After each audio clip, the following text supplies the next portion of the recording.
som da água fervendo na chaleira era a única coisa que se ouvia naquela manhã cinzenta. O vapor se misturava à neblina que cobria a pequena janela da cozinha, desenhando formas indefinidas no vidro. Yuna preparava seu chá como fazia todas as manhãs, com folhas que ela mesma secava e armazenava em potes de cerâmica que herdara da mãe. Era um ritual silencioso, quase sagrado. Mas aquela manhã tinha algo diferente. A ausência. A ausência de Mei. Mei era sua filha única. Quando nasceu, Yuna prometeu a si mesma que jamais deixaria que a filha passasse pelas dificuldades que ela própria enfrentara. Criou a menina sozinha desde os 2 anos de idade, depois que o pai, um homem apático e ausente, sumiu no mundo sem deixar rastros. Yuna, que trabalhava como costureira num pequeno ateliê do bairro, nunca reclamou da dureza da vida. Pelo contrário, achava que a dignidade morava justamente no esforço silencioso do dia a dia. Mei cresceu cercada de carinho, mesmo que não tivesse todos os brinquedos que as outras crianças tinham. Yuna fazia bonecas de tecido e contava histórias antigas sobre os deuses da chuva e do vento, histórias que aprendeu com a avó quando ainda era menina. Costurava vestidos simples para a filha usar nas apresentações escolares e bordava flores nos bolsos para que ela se sentisse bonita. Com o tempo, Mei foi se afastando dessas coisas. Aos 12 anos, começou a fazer amizade com meninas que vinham de famílias mais abastadas. Meninas que usavam roupas de marca e tiravam fotos com celulares caros. Yuna percebia a mudança no olhar da filha. Não havia mais tanto brilho quando ela falava do que faziam juntas em casa. O cheiro do chá começou a incomodar Mei. A comida simples passou a ser motivo de queixa. Yuna tentava compreender. A adolescência era um tempo de confusão, de descobertas. Mas algo dentro dela avisava que o afastamento não era passageiro. Aos 16, Mei começou a namorar um rapaz chamado Kenji. Ele era filho de empresários do setor hoteleiro, estudava em colégio bilíngue e dirigia um carro próprio. Era educado, bonito, mas carregava um tom de superioridade que Yuna percebia nas entrelinhas. Um certo desprezo camuflado por sorrisos educados. Certa noite, durante o jantar, Mei deixou cair a bomba. Disse que queria se mudar para a casa dos pais de Kenji, que eles estavam oferecendo uma oportunidade para ela estudar fora, aprender idiomas, ter uma vida melhor. E Yuna segurou o par de hashes com tanta força que chegou a quebrá-los. O arroz ainda fumegava na tigela, mas ninguém mais comeu. A filha falava como se estivesse grata, como se estivesse escolhendo a liberdade. Mas os olhos dela não encontravam os de Yuna. A mãe apenas assentiu com a cabeça. Não gritou, não pediu que ficasse. O silêncio que veio depois era mais cruel do que qualquer palavra. Agora, diante do bule de chá ainda quente, Yuna observava a xícara vazia na outra ponta. Da mesa, a cadeira de Mei continuava lá, como se em algum momento ela fosse voltar e ocupar aquele espaço. Mas Yuna sabia. Algo havia se quebrado. Não era só uma distância física. Era uma ausência que se sentia nos ossos, como o frio que invadia a casa mesmo com todas as janelas fechadas. Ela levou a xícara aos lábios, engoliu o chá amargo e sentiu o gosto da solidão.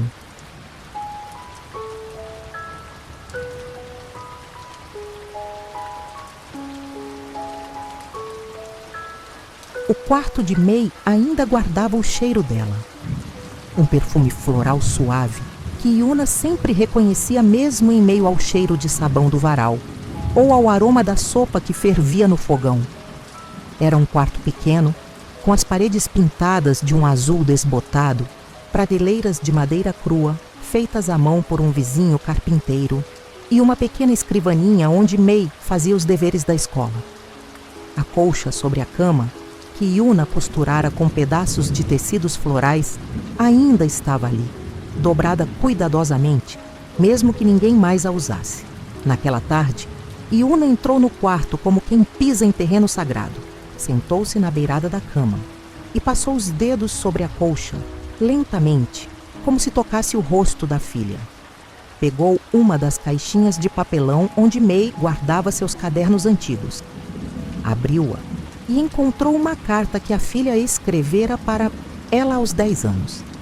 Na folha amarela, com a caligrafia ainda infantil e rabiscada, May dizia que queria crescer e ser igual à mãe. Dizia que achava bonito como ela fazia tudo com tanto cuidado, como cozinhava, costurava, sorria mesmo cansada. Yuna apertou a carta contra o peito e fechou os olhos. Sentiu como se aquela menina tivesse desaparecido. A Maid agora era uma jovem elegante, de unhas pintadas com precisão, cabelos alisados com produtos caros, roupas que não pareciam caber mais dentro da simplicidade daquele lar. Candy a levava a festas e jantares em restaurantes que Yuna nunca sonhara pisar. Em suas fotos nas redes sociais, May sorria como se tivesse finalmente encontrado seu lugar no mundo. Mas havia algo naquele sorriso que Yuna não conseguia acreditar. Filha passou a visitá-la cada vez menos. No início, aparecia nos fins de semana, trazia flores e doces, mas saía antes do pôr do sol. Depois as visitas se espaçaram. Uma vez por mês, às vezes nem isso. As mensagens no celular tornaram-se curtas, secas. Yuna respondia com cuidado, digitando lentamente, tentando não parecer desesperada por notícias. Mas por dentro, ela sangrava. Certa vez, Yuna resolveu ir até o café onde May costumava frequentar com Candy e seus amigos. Sentou-se numa mesa do lado de fora, longe das outras. Pediu um chá e observou. May chegou algum tempo depois, vestindo um sobretudo bege e botas longas. Candy estava ao lado dela, tirando selfies, rindo alto. May o abraçava como se nada mais existisse. Ela passou por Yuna e não a viu. Ou fingiu não ver. Yuna não chamou. Apenas observou de longe, o coração apertado, os olhos marejados. Aquela cena ficou gravada como uma cicatriz na alma. Não era o luxo, não era a roupa cara, nem o namorado riquinho. Era o esquecimento. Era o fato de ter sido apagada da vida da filha, como um velho caderno deixado para trás.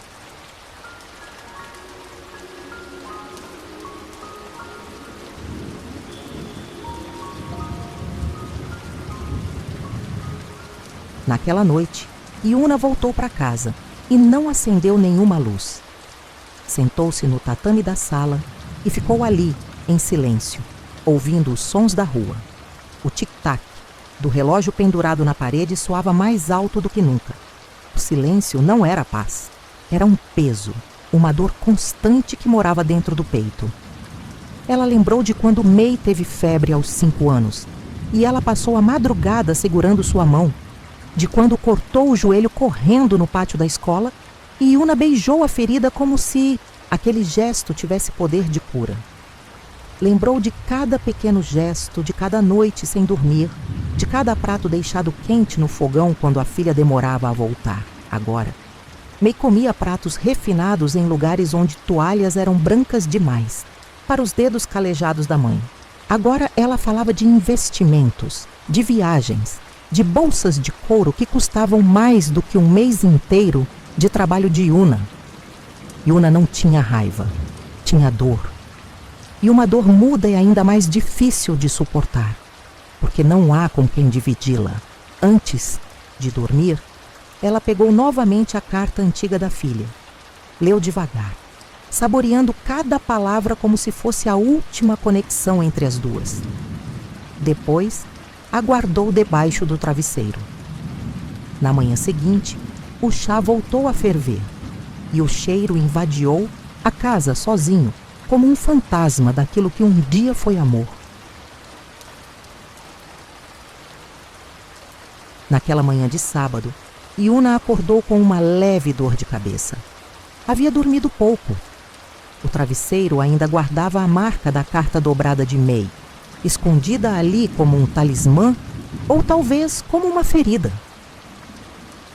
Ela caminhou pela casa em silêncio, como se qualquer som pudesse romper o fio frágil que ainda a mantinha inteira. Parou na cozinha e fez café, mas não conseguiu beber.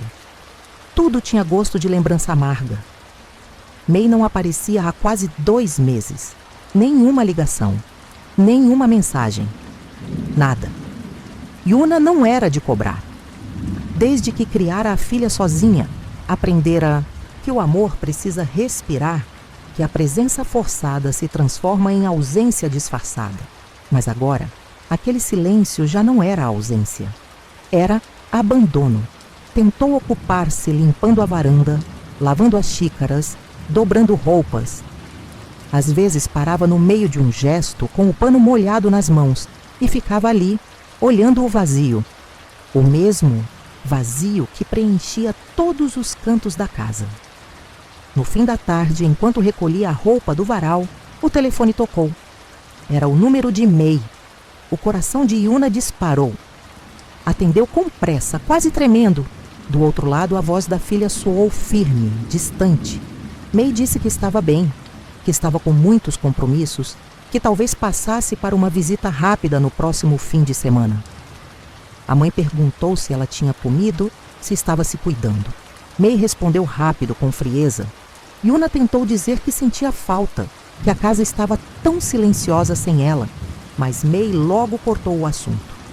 Disse que precisava ir, que estava em um restaurante com Candy e os pais dele. E desligou antes que Yuna dissesse qualquer outra coisa. Ficou ali, com o telefone ainda na mão, como se ele pudesse trazer a filha de volta. O bip da chamada encerrada parecia um sopro. Na semana seguinte, May apareceu. Chegou com pressa, de salto alto, os cabelos perfeitamente escovados, usando um vestido creme que parecia caro demais para o bairro. Trazia um bolo numa sacola de papel firme, como se fosse uma oferta para amenizar a distância. Yuna abriu a porta com os olhos cheios de saudade, mas May nem a abraçou. Disse que não podia demorar, que Candy a esperava no carro. Entrou, olhou a casa com desdém e sentou-se à mesa. A mãe trouxe chá, mas May mal tocou na xícara. Disse que precisava conversar. E então, com a mesma frieza que desligara o telefone dias antes, ela anunciou que iria se mudar. Que Candy a convidara para morar com ele. Que seria melhor assim, mais prático, mais moderno. Yuna engoliu seco. Perguntou onde seria. Perguntou se ela precisava de ajuda com a mudança. Mas May não respondeu. Levantou-se e começou a andar pela casa, como se estivesse se despedindo de um lugar que já não lhe pertencia.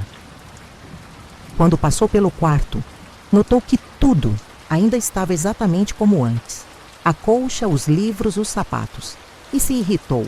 Disse que a mãe precisava desapegar, que não podia continuar tratando a casa como se fosse um altar da infância. Yuna não respondeu. Apenas olhou para ela com os olhos cheios de algo que não era mais tristeza, mas uma espécie de compreensão silenciosa. May saiu pouco depois, com um beijo rápido no rosto da mãe. O bolo ficou na mesa, intocado. À noite, Yuna sentou-se no quarto da filha. Tocou a colcha mais uma vez, mas dessa vez não chorou. Pegou uma caixa de papelão e começou a dobrar algumas roupas com cuidado. Separou os livros, os cadernos, as fotos antigas. Ela sabia. Aquela filha que saíra pela porta não era mais a mesma menina que escrevera uma carta com letras tortas, dizendo que queria ser como a mãe. E talvez, só talvez, ela nunca mais voltasse a ser.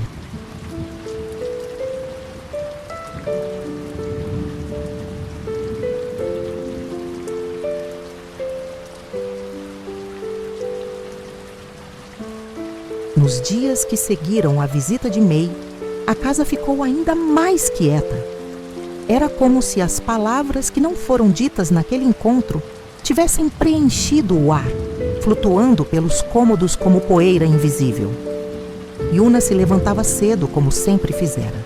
Varria as folhas do quintal, cuidava das plantas, colocava água para os pássaros. Mas seus olhos estavam diferentes. Não havia mais o brilho esperançoso que antes surgia sempre que o telefone tocava, ou quando um carro diminuía a velocidade. Na frente da casa, ela sabia que agora havia uma barreira entre ela e a filha. Uma muralha feita não de palavras duras, mas de escolhas. Escolhas que não incluíam mais o espaço da mãe. Um dia, enquanto organizava os armários, encontrou um caderno antigo. Era de quando May ainda estava na escola. Havia desenhos infantis, listas de desejos, frases soltas. Em uma página, com letras grandes e redondas, estava escrito: "Quando eu crescer, quero levar minha mãe para conhecer o mar." Yuna fechou os olhos e por um instante sentiu o gosto salgado da praia que nunca conheceram juntas. Kendi não gostava de Yuna. Não precisava dizer. Estava nos gestos, na forma como nunca descia do carro quando vinham visitar, na maneira como falava da sogra, chamando-a de simples demais para a nova vida de May. E May, cada vez mais moldada pelas expectativas da nova família, aceitava esse distanciamento como natural. A notícia do noivado veio por mensagem. Uma foto no celular mostrava as mãos entrelaçadas dos dois, o anel brilhando. May escreveu: "Mamãe, fiquei noiva. Espero que esteja feliz por mim." Nenhuma ligação, nenhuma visita. Yuna respondeu com um simples: "Parabéns, minha filha. Desejo que seja feliz."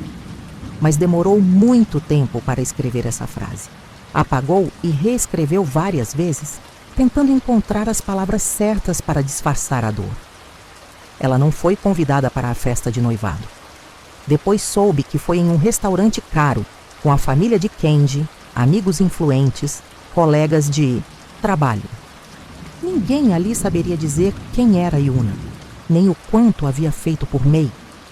A mulher que sustentou os estudos da filha costurando madrugada adentro, que deixou de comprar roupas novas por anos para pagar um intercâmbio. A mulher que ensinou a filha a dançar na chuva e a cuidar de cada sonho como se fosse uma flor rara. Yuna passou a dormir menos. As lembranças invadiam as noites, tão fortes quanto as dores no peito. Não chorava mais como antes. Agora a tristeza era seca, profunda, feita de silêncios longos e suspiros que morriam antes de virar palavras. Um domingo, enquanto fazia compras no mercado, encontrou uma antiga vizinha. Conversaram um pouco e ela perguntou sobre May. Yuna respondeu que estava noiva, morando com o futuro marido. A mulher sorriu e disse: "Você deve estar muito orgulhosa." Yuna sorriu também. Mas aquele sorriso era só fachada. Por dentro, sentiu-se como uma casa abandonada, com as janelas ainda de pé, mas sem móveis, sem fotos nas paredes. Ao voltar para casa, viu uma pomba ferida na calçada. Estava com a asa machucada, tentando andar em círculos, perdida. Pegou o animal com cuidado, levou até uma caixa com panos velhos e deixou água por perto. Aquela pomba tentando voar sem conseguir, parecia tanto com ela que doeu.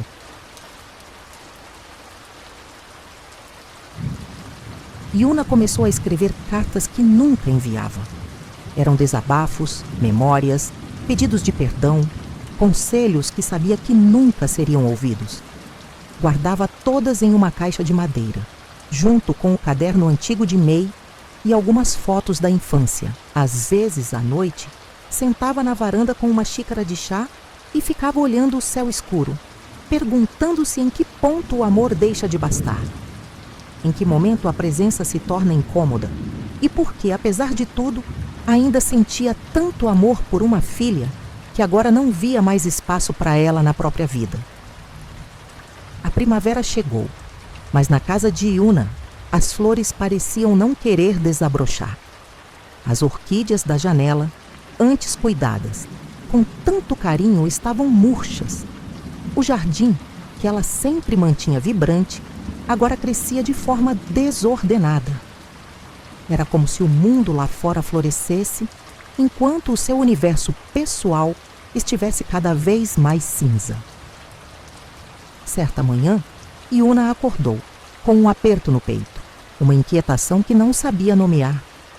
O silêncio da casa parecia mais pesado do que o normal. Foi até a cozinha, preparou chá de jasmim, sentou-se à mesa e olhou para o celular por longos minutos. Nada. Nenhuma mensagem, nenhuma ligação. O casamento de Mei se aproximava. Yuna sabia a data. Não por convite, mas porque havia ouvido por acaso na floricultura onde comprava sementes. A mãe de Kendi comentava com uma amiga, sorrindo, falando sobre os detalhes da cerimônia, os arranjos caríssimos, os padrinhos escolhidos com critério. O nome de Yuna não foi mencionado, nenhuma vez. Naquela noite, Yuna foi até seu armário e tirou uma caixa antiga. Dentro havia um vestido azul claro que costurara à mão há anos. Era para o casamento da filha. Nunca teve muito dinheiro, mas sonhava em usar algo bonito, algo que fosse digno do momento. Passou os dedos sobre o tecido e se lembrou de quando imaginava, com alegria, o dia em que veria Mei vestida de noiva. Imaginava o olhar da filha procurando por ela no meio dos convidados. O sorriso orgulhoso, o abraço apertado. Agora, tudo isso pertencia a um mundo que não existia mais. No sábado do casamento, Yuna saiu cedo. Não suportava a ideia de ficar em casa.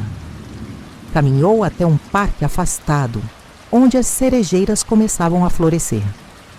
Sentou-se em um banco de madeira e ficou ali por horas, observando as pétalas caindo lentamente. Perto dali, famílias tiravam fotos, crianças corriam, casais dividiam cobertores no gramado. Ela, porém, estava sozinha. Pensou em Mei.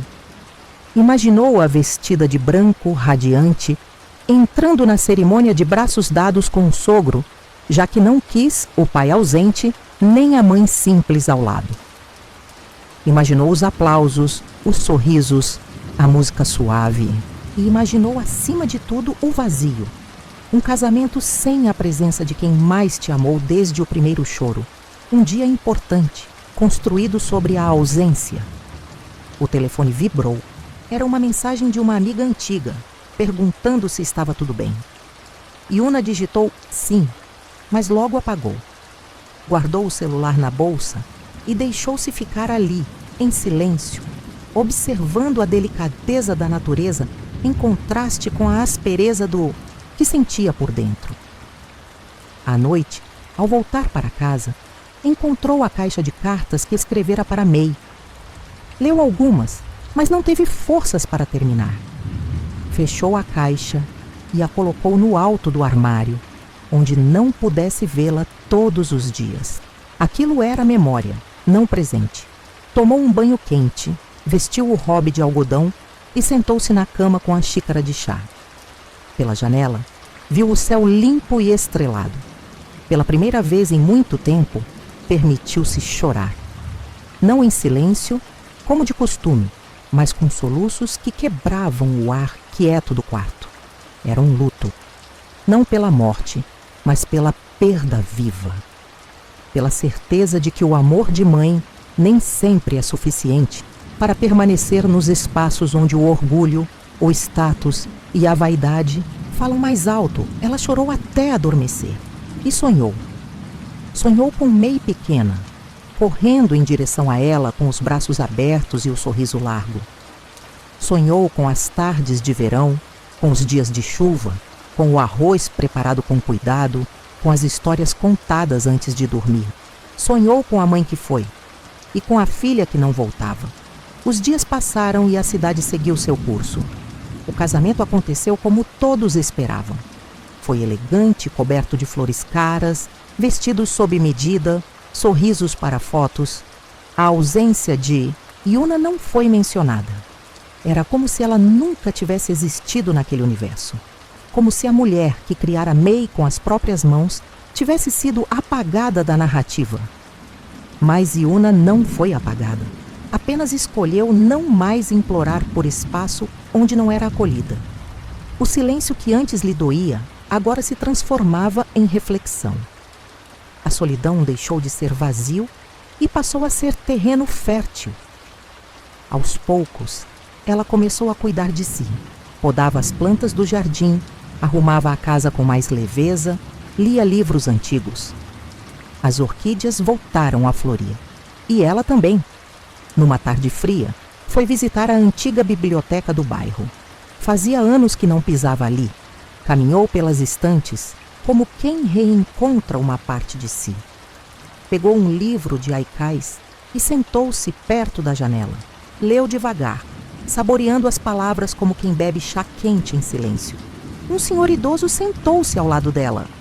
Notou o livro, comentou que também gostava de poesia japonesa. Começaram a conversar. Nada profundo no início, apenas trocas, simples. Mas havia algo naquela interação que aqueceu seu coração. O tempo passou sem pressa. Ao se despedirem, ele sorriu e disse que adoraria vê-la novamente. Pela primeira vez em muito tempo, Yuna também sorriu, não com os lábios apenas, mas com o olhar inteiro. Voltou para casa com passos leves. Cozinhou algo especial só para si. Serviu a comida com cuidado, como fazia quando esperava Mei voltar da escola. Sentou-se à mesa e comeu devagar, sentindo cada sabor. Pela primeira vez em anos, não se sentiu invisível. Mais tarde, escreveu uma última carta. Não para Mei, mas para si mesma. Uma carta de perdão, de reconhecimento, de renascimento. Dobrou o papel com delicadeza e guardou dentro de um livro de capa azul. Era seu jeito de dizer que a dor ainda existia, mas que não a definiria mais. A noite caiu suave. A brisa entrava pela janela entreaberta. No jardim, uma flor solitária se abria lentamente sob a luz da lua. Yuna observou em silêncio, sentada na varanda. Havia beleza naquele instante. Uma beleza silenciosa, feita de tudo o que ela perdeu e de tudo o que escolheu florescer mesmo assim. Ela não se tornou uma mulher amargurada.